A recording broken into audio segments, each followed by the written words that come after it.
Magandang araw, bagong Pilipinas. Narito ang Police News Express sa oras na ito. Ligtas at maayos na paggunita ng Undas 2024, tiniyak ng mga otoridad sa Zamboanga City. Pacho Woman Joanna Marie Soriano sa report. Bilang bahagi ng taunang paggunita ng Undas, puspusan ang paghahanda ng mga otoridad at sibilyan upang matiyak ang maayos at ligtas na pagbisita sa Forest Lake North Cemetery sa Barangay Tumaga, Zamboanga City. Maagang nagpunta sa sementeryo ang maraming pamilya upang linisin ang mga puntod ng kanilang mga mahal sa buhay. Sinigurado na ang mga residente na ang kanilang mga dalang kandila at bulaklak na iaalay ay hindi magiging sanhi ng sunog.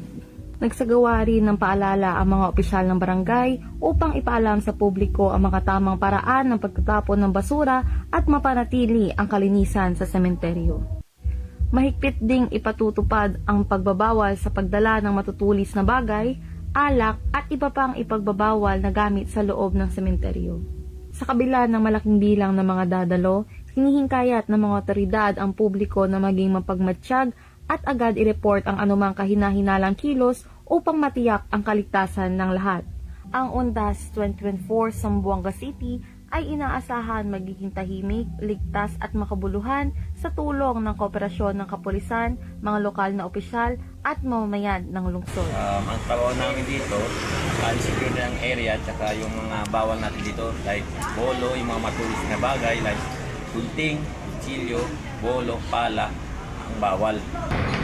Paalala lang po sa atin para sa lahat, ligtas undas sa pag-alis ng bahay, planuhing maigi ang pagdalaw sa sementeryo.